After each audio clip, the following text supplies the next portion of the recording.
Shalom, vous êtes à l'écoute du programme Encouragement du jour. Ulrich Chevenga avec vous ce matin. Nous partageons avec vous ce thème d'encouragement. Montrez-moi votre langue.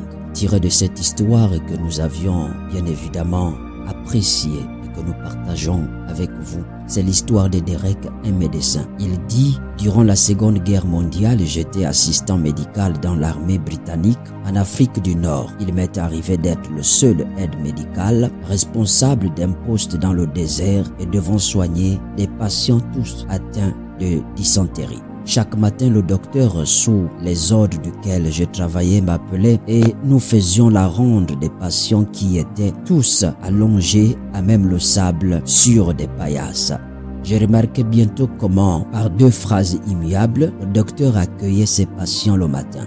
La première était « Bonjour, comment vous sentez-vous » et la seconde était « Montrez-moi votre langue ».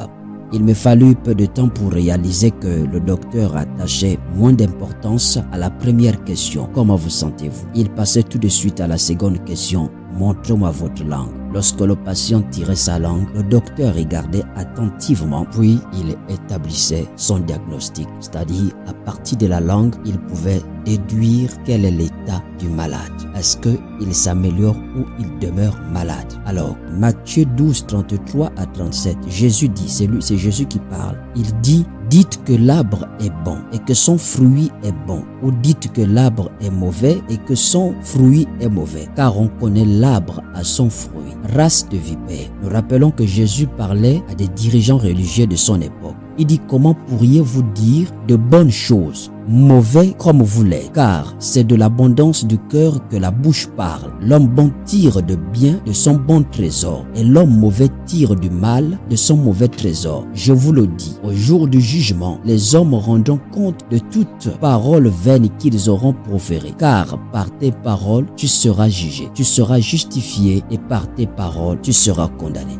Jésus établissait ici une relation directe entre la bouche et le cœur en utilisant une parabole. Il compare le cœur à un arbre et les paroles qui sortent de notre bouche aux fruits de cet arbre.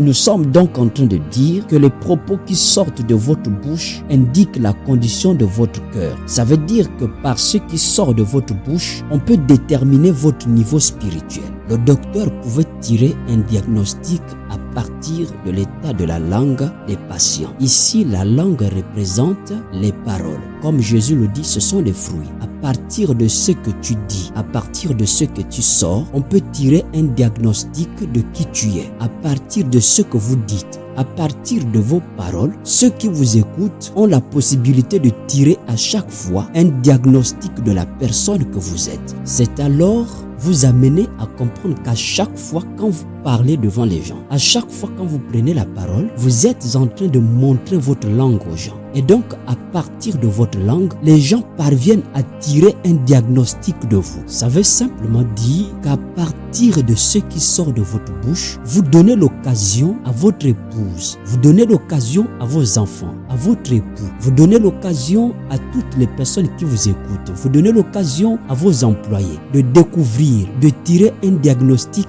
de la personne que vous êtes, de ce qu'il y a dans votre cœur. Par votre manière de parler, votre épouse, votre époux peut tirer un diagnostic sur le genre de mari qu'elle a, sur le genre de père qu'ils ont, sur le genre de chef, de leader qu'ils ont. Faites donc attention. À chaque fois quand vous parlez, comprenez que vous êtes en train de montrer votre langue aux gens, leur permettant de tirer un diagnostic sur le genre de personne que vous êtes. Ça veut dire qu'à chaque fois quand vous parlez, quand vous prenez la parole, le monde connaît, le diable sait qui vous êtes, même à partir de ce que vous dites. Tel est ce que tu es au fond de toi, tel est ce que tu révèles. Donc la langue révèle ce que vous êtes. L'état de votre cœur est révélé par le genre de paroles que vous sortez. Nous encourageons donc les uns les autres chaque jour à demander au Saint-Esprit de remplir nos cœurs afin que lors de notre diagnostic, que le nom du Seigneur soit glorifié. Amen.